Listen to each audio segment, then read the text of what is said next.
और ये आप मेरे पीछे एक बार जरूर गौर से इस तस्वीर को देखिए। रेस 3 कौन बनेगा मुख्यमंत्री, सवाल बरकरार है और राजस्थान में वाकई में ऐसा लग रहा है कि कुछ ऐसी ही कुर्सी की लड़ाई चल रही है।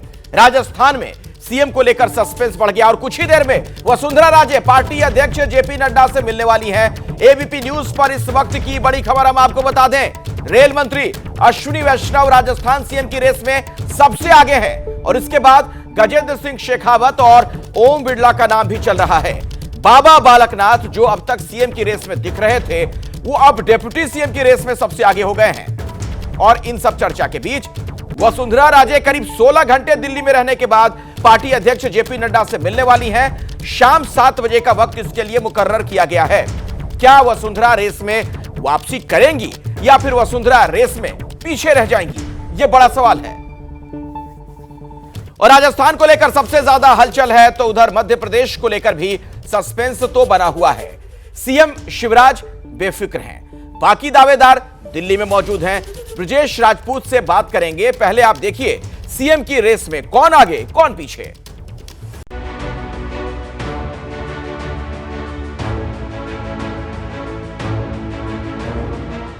एमपी में नए सीएम पर सस्पेंस के बीच मौजूदा सीएम शिवराज सिंह चौहान मिशन 24 पर जुट गए हैं। मामा शिवराज कल कमलनाथ के गढ़ छिंदवाड़ा पहुंचे, जहां उन्होंने कार्यकर्ता सम्मेलन में हिस्सा लिया, लाडली कार्यक्रम में शामिल हुए और फिर आदिवासी कार्यकर्ता के घर भोजन किया।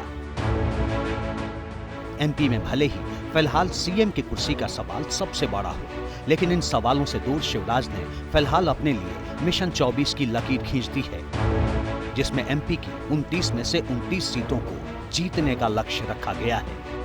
आज से हम शुरू कर रहे हैं मिशन मध्य प्रदेश का मिशन 29 और मिशन 29 का मतलब है मध्य प्रदेश में लोकसभा की सीटें हैं 29। आप बताओ, फिर से मोदी जी को प्रधानमंत्री बनाना है तो 29 की 29 सीटें भारतीय जनता पार्टी को जिताना है।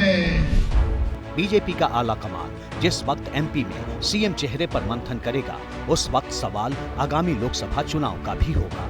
बीजेपी केंद्रीय नेतृत्व के इसी सवाल को आसान बनाने के लिए शिवराज सिंह चौहान जीत के बाद भी जमीन पर नजर आ रहे हैं। जीत के बाद शिवराज सिंह चौहान के छिंदवाड़ा पहुंचने के मायने समझिए। 2019 में बीजेपी एमपी की 29 में से 28 सीटें जीती थी, लेकिन छिंदवाड़ा में कांग्रेस के नकुलनाथ को जीत मिली थी। प्रचंड जीत के बावजूद इस बार छिंदवाड़ा जिले की 7 सीटों पर बीजेपी को हार मिली। कमजोर किले को मजबूत करने में जुटे शिवराज सिंह चौहान आला कमान के सामने अपना सीवी मजबूत कर रहे हैं, क्योंकि वाजपेयी दौर से लेकर मोदी लहर में भी छिंदवाड़ा में कमल नहीं खिल पाया। बावजूद इसके शिवराज सिंह चौहान की राह इतनी आसान नहीं रहने वाली है। जिन सांसदों को बीजेपी ने विधानसभा चुनाव में उतारा है, उनमें से विधानसभा चुनाव जीतकर आने वाले सांसदों ने इस्तीफा दे दिया है। सीएम पद के लिए शिवराज सिंह चौहान के लिए बड़ी चुनौती है प्रहलाद पटेल, जिन्होंने आज ही केंद्रीय मंत्री के पद से इस्तीफा दिया है। हमारा अनुभव, जीवन का अनुभव, बहुत छोटी उम्र में मैं संसद में आया था। इन 3 दशक से ज्यादा का समय यहाँ का है, जो जीवन का बहुत बड़ा अनुभव है। वो आने वाली जिंदगी में मुझे काम आएगा, ऐसा मैं विश्वास करता हूँ। मैं फिर से आदरणीय प्रधानमंत्री जी का, अपने राष्ट्रीय अध्यक्ष जी का हृदय से आभार व्यक्त करता हूँ। सियासी कद से लेकर जातीय समीकरण तक प्रहलाद पटेल की दावेदारी को मजबूत बनाते हैं। प्रहलाद पटेल लोधी समाज से आते हैं, जो एमपी की 40% ओबीसी समाज का सबसे बड़ा हिस्सा है। 5 बार वो लोकसभा चुनाव जीत चुके हैं। प्रहलाद पटेल के गृह जिले से बीजेपी इस बार 4 सीट जीती है। सीएम पद की रेस में एक और पूर्व केंद्रीय मंत्री नरेंद्र तोमर शामिल हैं। उन्होंने भी आज कृषि मंत्री के पद से इस्तीफा दिया।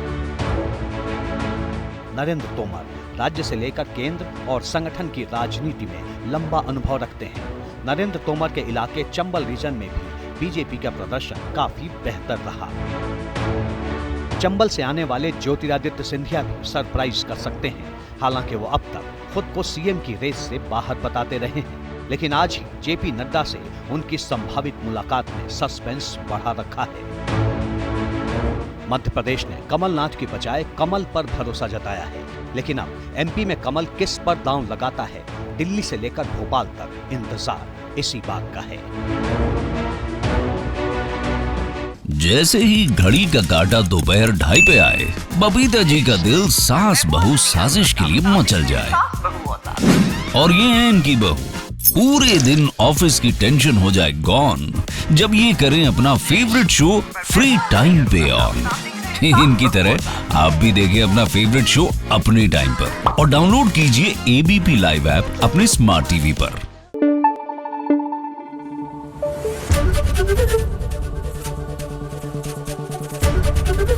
एबीपी न्यूज आपको रखे आगे।